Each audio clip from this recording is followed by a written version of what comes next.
Very little to do with what we're going to talk about, except maybe me just being aware of my insecurities and all that stuff.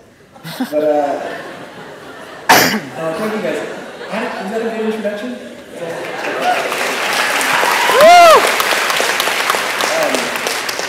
I like sitting more than standing, so I hope this is okay. But I've been on the road a bunch. I just flew I was in Atlanta this morning, and I was in Omaha before that. I was actually in Europe right before that. And as a nonprofit person, you're not supposed to go to Europe at all. Like, it's too far and it's too expensive.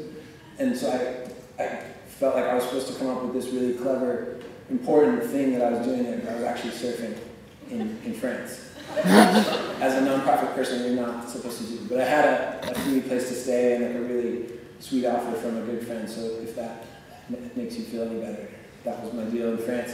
But I was sitting there thinking, man, I hope something happens that I'll be able to talk about to make my trip to Europe sound purposeful. And I was there about 10 days, and the first week, it all felt pretty shallow, like nothing that you could talk about on a stage. Nothing really deep and important like the text message thing that we talked about earlier. And some really cool stuff happened. Like, I have a couple friends that compete on the world tour. Like, they're professional surfers. It's what they do for a living, and we happen to live in the same area in Florida. And one of my friends won the world title while I was there, which was really incredible, getting to be there for that. And then the next day, another friend who I was staying with won this big event in Spain. And it's this really amazing kind of ceremony that they do at this particular little town in Spain. And when you win something, they throw you in the harbor, and it's kind of this really incredible thing to get to be there for. And so there was this party, because when someone wins, it's an excuse to have a party. And so I kind of got to see like sort of the best and worst of humanity, you know, like and you kind of see the way people react to alcohol, and just, I don't know, the days after that, it turned out to be kind of weird and kind of heavy, just kind of hoping for something better for some of the guys that I was with. And I was just staying with a bunch of guys that compete and surf, so most of them didn't know anything about the organization or me or what I do. It's kind of like, brings up all those junior high insecurities of like, they're kind of cool and they're professional surfers and I'm not. And then this really surprising thing happened. I went surfing with some friends, and this was like maybe the day after the big party, which was the day after my buddy won the contest in Spain. And I come in, and there's a guy who I was one of the guys, we were all staying together, and he's a friend from Australia, and he's a guy who surfs professionally as well. I don't know him that well. I bumped into him in a couple places, and so we were just talking about the waves and kind of talking about, you know, where we're from and stuff. And he kind of just out of nowhere, he says, "Hey, your website, is it just for teenagers?" And I was kind of caught off guard, you know, and I said, "No. You know, we know that these issues affect all different kinds of people, you know, and they affect older people as well. And we hear from a lot of young people, you know, it's the nature of MySpace and Facebook and the bands that we connect with, you know, so we do hear from a lot of young people, but we want to create something that's inviting and inclusive for people that are older as well." And he just went on to share that his dad was in a really difficult place, that finances were really hard for his family, you know, and that started with his dad. And that had led to a depression, you know, that this was a season of depression that was really painful for his dad.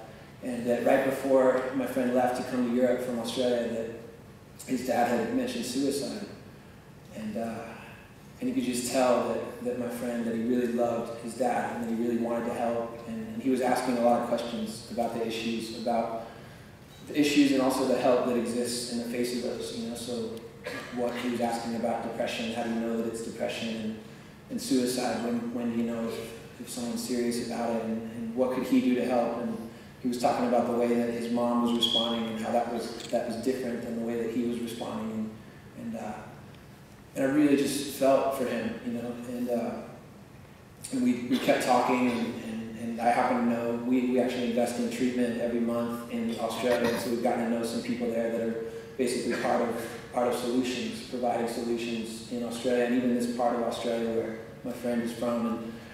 And so it was just a really hopeful moment just to get to say to him, "Hey, we be really honored to commit to you, as an organization, but really just me as a friend standing next to my buddy on the coast in France, just saying, hey, it would be an honor to walk through this with you and with your family and to do our best to help, and not just for your dad, but even for you, to try to be a friend to you and to figure out what that means and to provide some support. And basically I really thanked him because I felt like it was a brave thing because he doesn't know me that well. It was brave for him to open up and share that part of his story and his family story and just to kind of invite me into the question, And I think that's a lot of what tonight's about. That's a lot of what the last 2.5 years are about. And I think even how we ended up on NBC Nightly News was not that I show up as a guy who's an expert on these issues. I didn't get a bachelor's degree, so they don't give out master's degrees typically when you drop the ball on the first part. And so I'm not an expert. I'm not a doctor. I'm not a counselor. I hang out with some of those people, and so I've learned to recycle some of their answers, and hopefully some of what they know and what they do for a living has rubbed off, and we get to lean on them, and we get to learn a lot from people like that.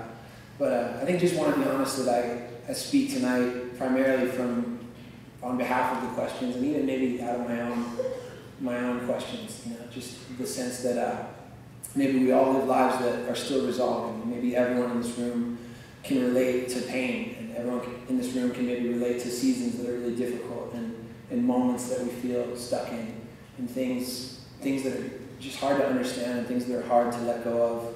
And I think I just want to be honest and kind of set the tone that way. I just got back from Omaha, and it was my second time in Omaha. And for those of you that don't know, Omaha is surprisingly cool.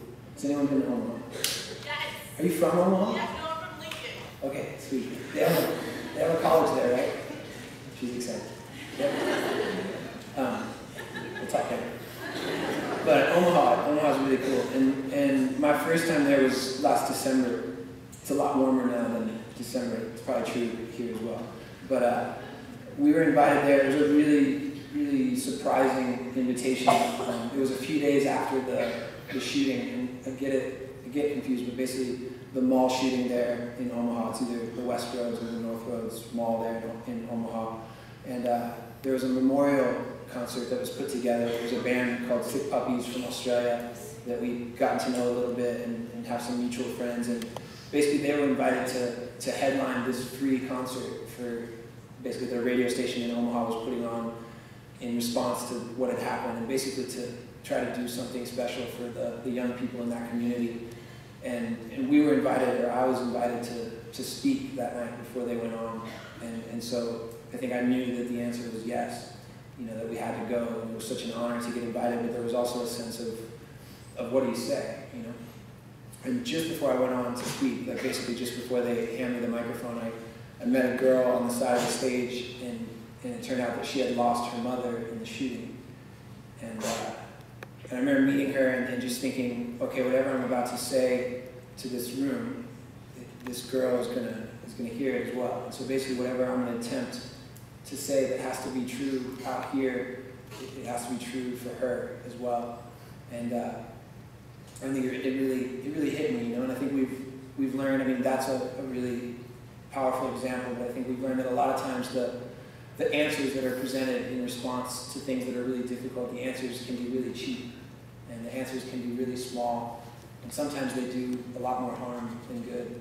And so I think I got up and kind of said that I didn't know what to say.